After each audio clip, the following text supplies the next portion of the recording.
नमस्कार दोस्तों, आप सभी का आपके अपने हेल्थ चैनल महर्षि हेल्थ केयर में मैं अनुपम सिंह बहुत बहुत स्वागत। आज मैं आप सभी से इसमें बात करूंगी शरीर की सफाई के लिए एक और तरीके के बारे में, जिसको लघु शंख प्रचालन कहा जाता है। शंख प्रचालन साथियों हमेशा किसी योग गुरु के संरक्षण में करना चाहिए।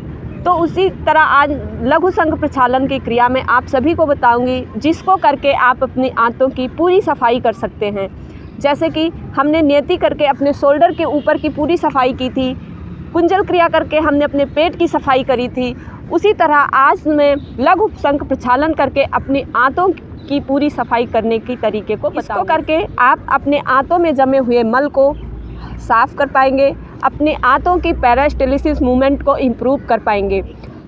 हमारे भोजन के पार्ट्स, चिकनाई, मैदे से बनी चीज़ों को खाने पे, ये सब चीज़ें जब हमारी आंतों की दीवारों पर धीरे धीरे चिपकने लगती हैं, इसकी वजह से वहाँ पे बहुत सारी परेशानियाँ शुरू हो जाती हैं।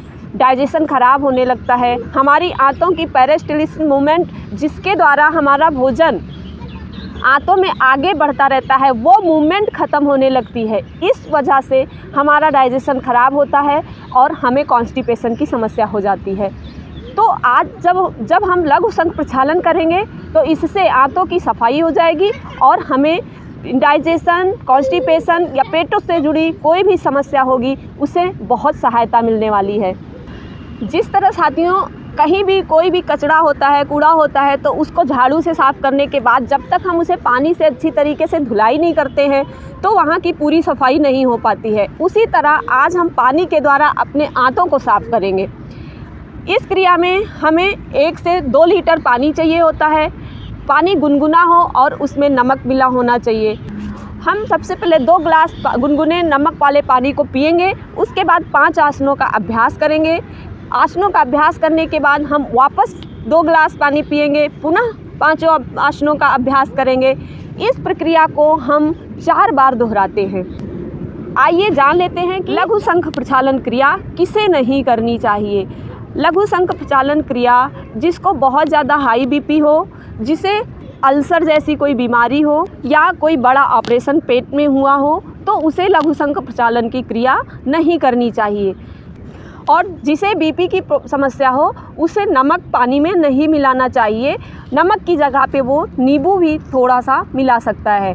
तो आइए चलिए हम लघु शंख प्रचालन की क्रिया को करते हैं। सबसे पहले हम इस तरह काग आसन में बैठ जाएंगे और हम 2 ग्लास पानी पिएंगे। पानी पीने के बाद हम सीधे खड़े हो जाएंगे और सबसे पहला आसन करेंगे ताड़ आसन। पैरों को इस तरह पास में रखते हुए हाथों को सीधा ले जाएंगे ऊपर, सांस भरते हुए फिंगर को इंटरलॉक करेंगे और सांस भरते हुए अपनी बॉडी को ऊपर ले जाते हुए पंजों पे आ जाएंगे और पूरी बॉडी को ऊपर की तरफ खींच के रखेंगे। सांस छोड़ते हुए वापस, सांस लेते हुए फिर से ऊपर, सांस छोड़ते हुए वापस। इस प्रक्रिया को 5 बार करेंगे। 1 2 3 4 5 वापस। 1 2 3 4 5 वापस। इस तरह ताड़ आसन को 5 बार करेंगे। अब हम पैरों में थोड़ा सा गैप देंगे 2 से 2.5 फीट। उसके बाद करेंगे तिर्यक ताड़ आसन। गहरी लंबी सांस भरेंगे, हाथों को ऊपर खींचेंगे, सांस छोड़ते हुए साइड बेंडिंग करेंगे, ऊपर की तरफ देखते हुए सांस लेते हुए वापस, सांस छोड़ते हुए दूसरी तरफ इसी तरह सांस लेते हुए वापस। इस आसन को भी हम 5 बार करेंगे।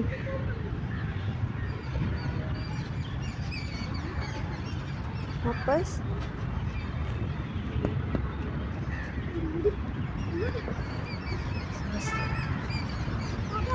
1 2 3 4 5 वापस, 1 2 3 4 5 वापस 1 2 3 4 5 वापस 1 2 3 4 5 1 2 3 4 5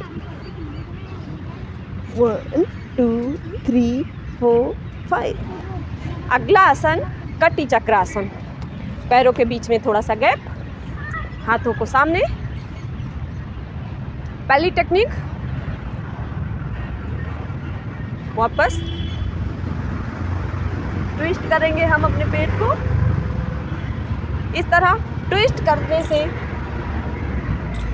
जो पानी है वो आंतों में जमे हुए मल को साफ करता हुआ आगे बढ़ता जाएगा।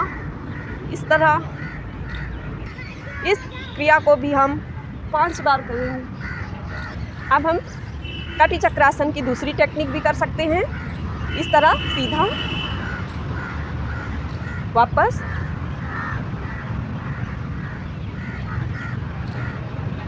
अब हम अगला आसन करेंगे भुजंगासन। भुजंगासन में हम इस तरह पेट के बल लेट जाएंगे, हाथ को चेस्ट के बगल रखेंगे। उसके बाद पैरों में थोड़ा सा गैप, सांस भरते हुए चेस्ट को ऊपर उठाएंगे सिर्फ, और कोशिश करेंगे कि नाभि हमारी ज़मीन पर टिकी रहे। उसके बाद इस तरह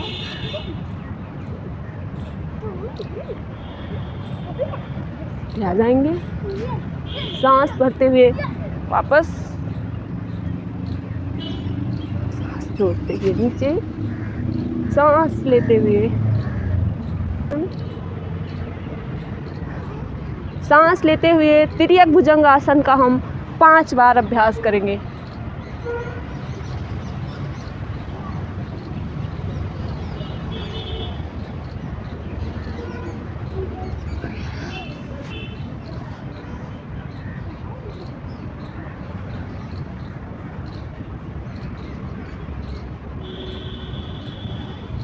उसके बाद हम वापस आ जाएंगे। हम भुजंगासन को भी 5 राउंड करेंगे। अब इसके बाद अगला आसन है उद्राकर्षण। अब इस तरह पानी पीने के बाद हमने जो भी आसन किया, स्ट्रेचिंग हुई पूरी बॉडी की ताड़ासन में, तिर्यक ताड़ासन में, जिससे हमारी जो आते हैं वो स्टिमुलेट हुई, पूरी बॉडी हमारी स्टिमुलेट हुई, जिससे पानी के साथ ट्विस्ट, कटी चक्रासन की ट्विस्टिंग में जो भी हमारी आंतों में मल जमा है, जो भी टॉक्सिन जमा है, वो सारे पानी के साथ रिमूव होते हुए आगे बढ़ते जाएंगे। अब हम इस आसन को करके अपनी पेल्विक एरिया को स्टिमुलेट करेंगे, जिससे कि रेक्टम हमारा स्टिमुलेट होगा और उसके थ्रू हमारी जो टॉक्सिन्स हैं, हमारे अंदर जो गंदगी जमा है आंतों में, वो सारी बाहर निकल जाएगी। तो उद्राकर्षण के लिए हम सबसे पहले इस तरह पंजों पर बैठ जाएंगे और इस हाथों को अपने घुटनों पे रखेंगे और इस एक घुटने को दूसरे पंजों के पास लाएंगे इस तरह, और पीछे देखने की कोशिश करेंगे। उसी तरह अब दूसरे घुटने को दूसरे पंजे के पास लाएंगे और दूसरी तरफ देखने की कोशिश करेंगे। इस तरह ये भी हम 5 बार करेंगे।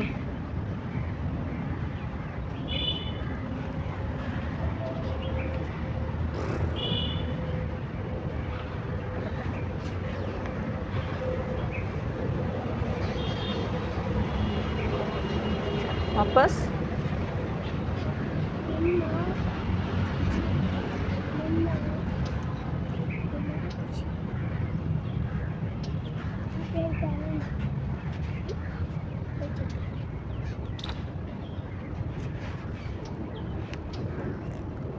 इस आसन को भी हम दोनों तरफ 5-5 बार करें। इसके बाद भी मोशन की फीलिंग नहीं आ रही है तो आप इसमें एक और क्रिया ऐड कर सकते हैं। चलिए देखते हैं। तो अब इसमें आप सबसे पहले ताड़ासन की मुद्रा में सीधे खड़े हो जाएंगे और वॉक करेंगे। ताड़ासन में हम वॉक करेंगे, जिससे आपको प्रेशर आने लगेगा और जब आपको प्रेशर सा फील हो तो आप तुरंत जाइए और फ्रेश होके आइए। अगर आपको अभी भी प्रेशर नहीं आ रहा है तो आप फिर से 2 गिलास पानी पिएंगे और वापस 5 आसनों को पुनः अभ्यास करेंगे। इस तरह हम 1 मिनट तक ताड़ासन में चलेंगे। ताड़ासन में चलेंगे 1 मिनट तक, उसके बाद वापस आ जाएंगे। 1 मिनट तक इस ताड़ासन में वॉक करने के बाद आपको मोशन की फीलिंग आएगी और मोशन की फीलिंग आने के बाद आप फ्रेश होने जाएंगे। फ्रेश होकर वापस आएंगे, वापस से आप 2 गिलास पानी पिएंगे। पानी पीने के बाद आप वापस 5 आसनों को 5-5 बार प्रैक्टिस करेंगे। इस तरह इन आसनों की पूरी प्रक्रिया को आपको 4 राउंड ज़रूर करना है। आप हर राउंड पर 2 गिलास पानी पिएंगे और आप अपना 5 आसनों का अभ्यास करेंगे। इस तरह लघु संघ प्रक्षालन की क्रिया पूरी हो जाएगी और आपका पूरा पेट साफ़ हो जाएगा। आपकी आंतों से जमा हुआ जो टॉक्सिन्स है, जमा हुआ जो मल है, वो साफ़ हो जाएगा। क्योंकि ये जो हमारी आंतों में जमे हुए मल हैं, जमा हुआ टॉक्सिन है, यही हमारे अंदर बीमारियों का जड़ है। क्योंकि जब आंतों में ये जमा रहते हैं तो हमारी आंतें ठीक से काम नहीं करती, फिर हमें कॉन्स्टिपेशन होता है। और कहा गया है कि कॉन्स्टिपेशन ही है जो सभी रोगों की जड़ है। तो दोस्तों, आप इस लघु संघ प्रक्षालन की प्रक्रिया को साल में 2 बार ज़रूर अभ्यास करें। लघु संघ प्रक्षालन की क्रिया को बहुत सर्दी में नहीं करना है और बहुत गर्मी में भी नहीं करना है। ये बदलते मौसम में आप ज़रूर करें। जब मौसम बदल रहा हो, गर्मी से सर्दी आ रही हो या सर्दी से गर्मी आ रही हो, उस वक्त हमारे पेट के अंदर इन्फेक्शन होने का खतरा ज़्यादा रहता है। उस समय अगर आप इस लघु संघ प्रक्षालन की क्रिया को करेंगे तो आप बीमारियों से बच जाएंगे।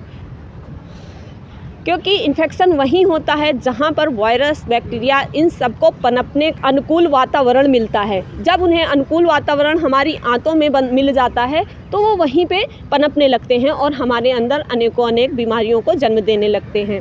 तो इस तरह आप इसका अभ्यास 2 बार साल में ज़रूर करिए और ख़ुद को स्वस्थ बनाइए।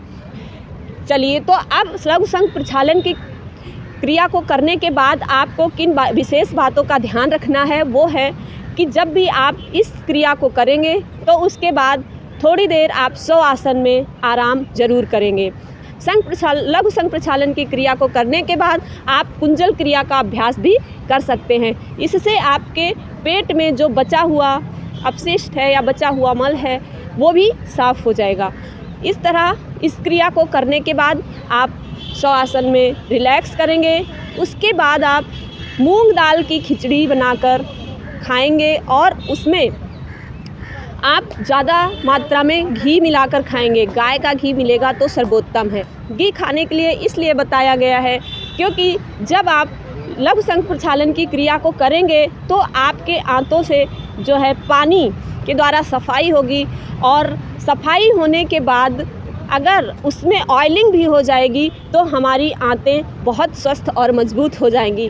क्योंकि किसी भी गाड़ी को साफ़ सफाई करने के बाद उसके अंदर ग्रीसिंग और ऑयलिंग ज़रूर की जाती है। उसी तरह हमारी आंतों को भी ऑयलिंग की ज़रूरत होती है। उसके लिए घी सबसे बेहतर होता है। तो आप मूंग दाल की खिचड़ी खाएंगे और उसमें घी डालकर खाएंगे, जो आपकी आंतों को पोषण प्रदान करेगा और उनको मजबूत बनाएगा। इस तरह साथियों, आपके पूरे शरीर की पूरी सफाई हो जाएगी और आपका शरीर किसी भी आसन के लिए, योग में आगे बढ़ने के लिए बिल्कुल तैयार हो जाएगा। लघु संघ प्रक्षालन की क्रिया का अभ्यास करिएगा और अपने स्वास्थ्य को बेहतर बनाइएगा। आप अपना ख्याल रखिए, अपनों का ख्याल रखिए। मुझे आज्ञा दीजिए।